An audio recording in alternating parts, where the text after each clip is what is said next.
Just an unbelievable comeback from a Guardians team that trailed the Tigers by 15 and a half games on July 8th. But they got hot in the month of September, and head-to-head with the Tigers, they won 8 of 13 games this season. They're going to pitch Gavin Williams, presumably in Game 1, and then Bybee in Game 2, and then Allen or Ciccone in Game 3. The problem is, Tim Kurkjian, in Game 1, they're going to be going up against the most feared pitcher in Major League Baseball. Right, Tarik Skubal, and this was the great part for the Tigers. They didn't have to pitch him today, so he will be on full rest on Tuesday. And I believe, along with Garrett Crochet, he's the best pitcher in the league. However, I saw Gavin Williams pitch the other night. He has a tremendous curveball. And, you know, with Skubal, is that changeup in combination with 98 miles an hour or 100 on certain days. Remember how good he was in the postseason last year. So that's why you always give the Tigers a chance. This guy's great. Yeah. We take a quick look, Eduardo, at StatCast powered by Google Cloud. Best pitching run value this year, it's Skubal. 10 better than Paul Skeens. He's the reigning Cy Young winner. May be the Cy Young winner again this season, and in a big spot. I don't know that there's anybody in baseball you'd rather have. Absolutely. You don't want anybody else in baseball. This is the thing, though.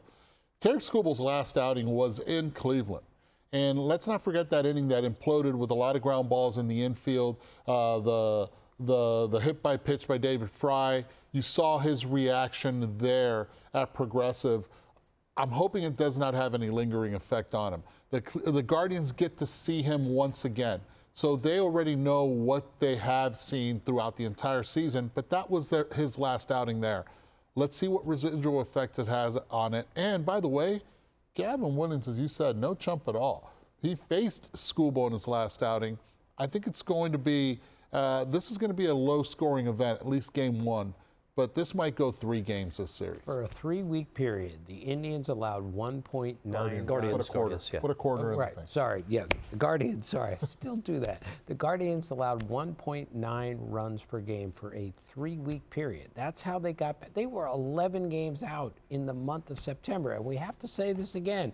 15 and a half games out and come back to win the division. First team ever to be that far out and come back and win a division or a league title. An amazing story. Eduardo, let's bring in Jeff Passan here. Jeff, I'm just wondering how, for the Guardians to come back, and they played their way to this Central Division title, but the Detroit Tigers played their way out of it too, and that is an enormous part of the story here. How on earth do you press reset even though you get into the postseason after the month that they had?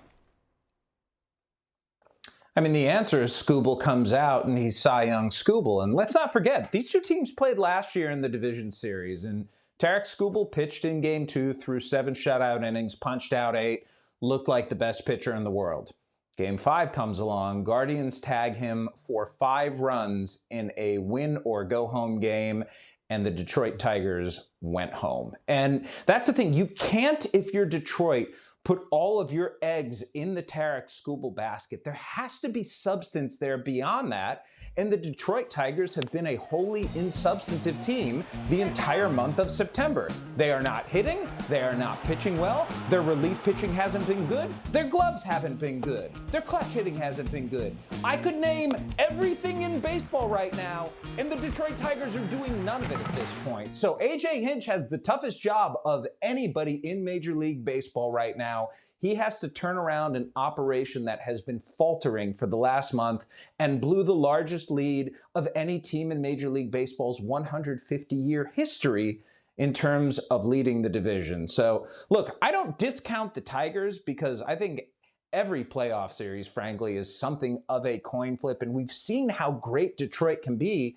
They just got to figure out that version of themselves, because the one that's been around for the past month would not even be a playoff team. Almost literally the inverse of what happened a season ago after Detroit got hot at the Little League Classic and played their way into the postseason. They lose the division here.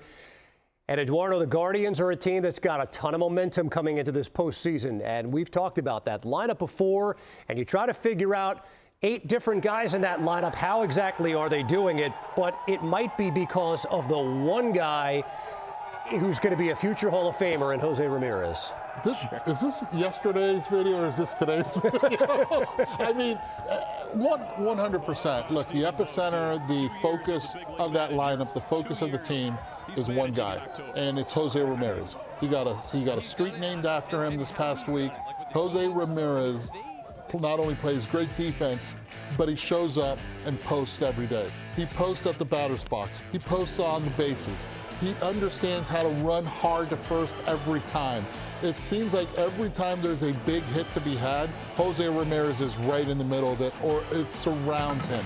And it just gravitates everything that he does. The players watch, he understands that, and he leads by example. He does not care about the WAR stat.